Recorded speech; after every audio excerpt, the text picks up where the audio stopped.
No one truly understood the divine thread woven into the life of Ibrahim Traoré until the night a 6-year-old child stood between death and destiny. That child, Abdullah, his youngest son, was not merely born into power but seemingly chosen for it. From the moment of his birth, strange whispers surrounded him. The midwife who delivered him swore she saw light in the boy's eyes before he took his first breath, and an old cleric who visited the family weeks later muttered that this boy carried the breath of angels. Traoré, hardened by years of battle and betrayal, dismissed such talk at first. But deep down, in the quietest corners of his soul, he felt something different about Abdullah. Not a prodigy, not a genius, but something unexplainable.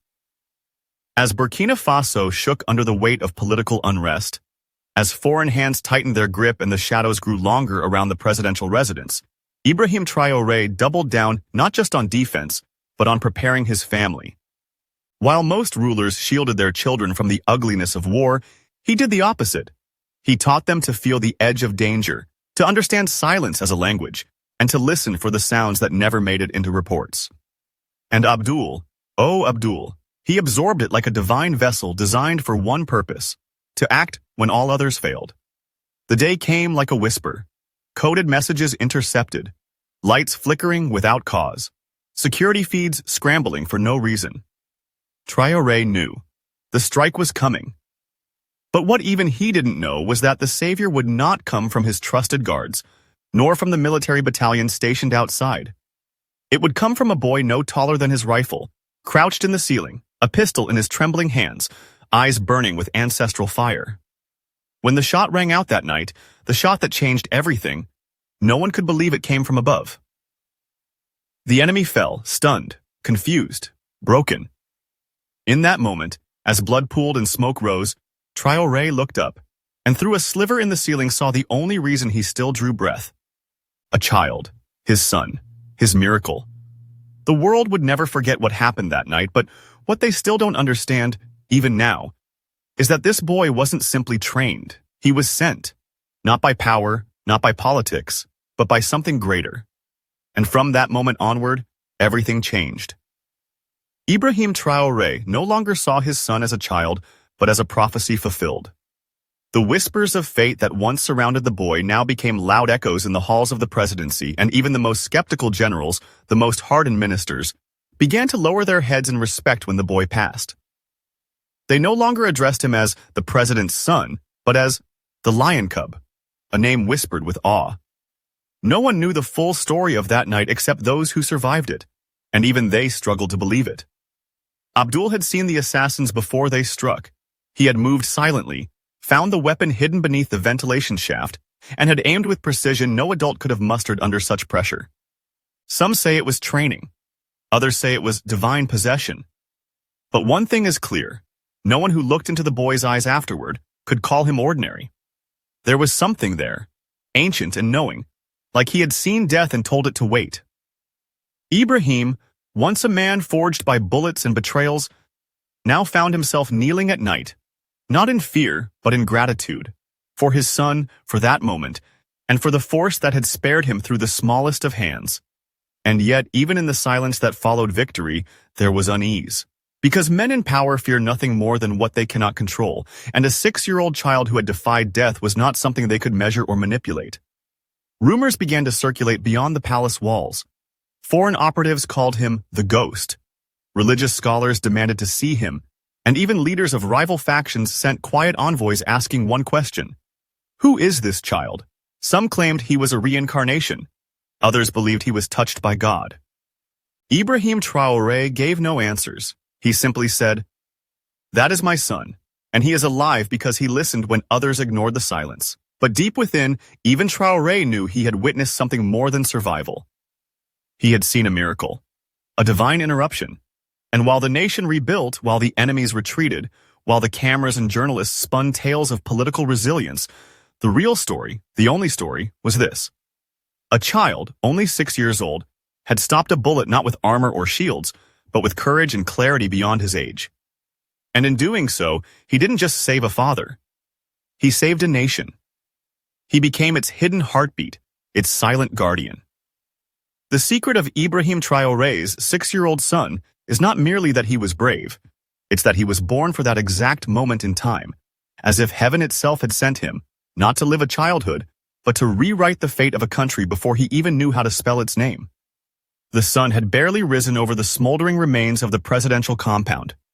Ashes floated through the air like silent memories of the battle that had raged just hours earlier. The halls that once echoed with official footsteps and political discourse now carried only the scent of smoke and the haunting stillness of aftermath. But at the very center of that silence stood two figures. One, a man forged by war. The other, a child shaped by something beyond comprehension. Captain Ibrahim Traoré, bruised, bloodied, but unbroken, walked slowly through the marble corridor. His rifle hung low in one hand, its barrel still warm. In his other, he held the small, trembling fingers of his 6-year-old son, Abdul. No words were spoken between them. None were needed. What they had shared was beyond explanation. It was not just survival, it was destiny. That morning, as news of the failed assassination attempt spread across the nation, whispers began to emerge, not just about the traitors who had infiltrated the palace, but about the boy. The boy who saw what no one else saw. The boy who moved like a shadow, struck like lightning, and vanished before the smoke could clear. They said he was born for that moment. Others said he had been sent by God. For Traoré, the line between soldier and father had always been difficult to walk. But now, as he looked down at the son who had saved him, he no longer questioned why he had prepared Abdul the way he did. The world was not kind to innocence. The world devoured the unready. But Abdul was different. There was a fire in his soul and a purpose in his breath that no child should carry, yet he bore it as if it were written into his very being. Later that day, in the heart of Ouagadougou, people gathered in the streets. They were not protesting, they were not mourning, they were celebrating. Not just the survival of their president, but the emergence of something miraculous, something that defied logic and struck deep into the spiritual soul of a nation weary from conflict. In mosques and churches, the name Abdul Traoré was spoken in prayer.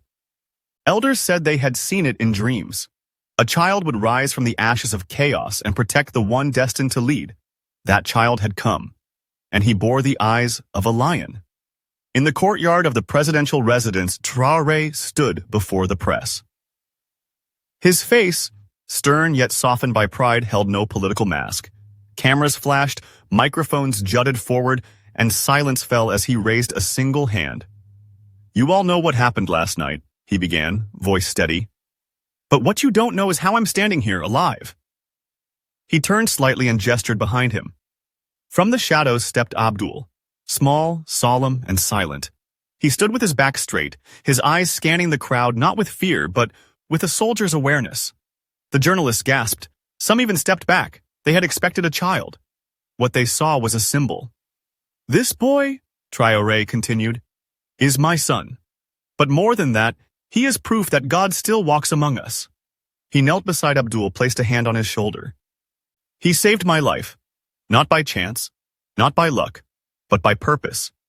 He is the reason this country still has a leader, and perhaps the reason this country still has hope." Gasps turned into cheers.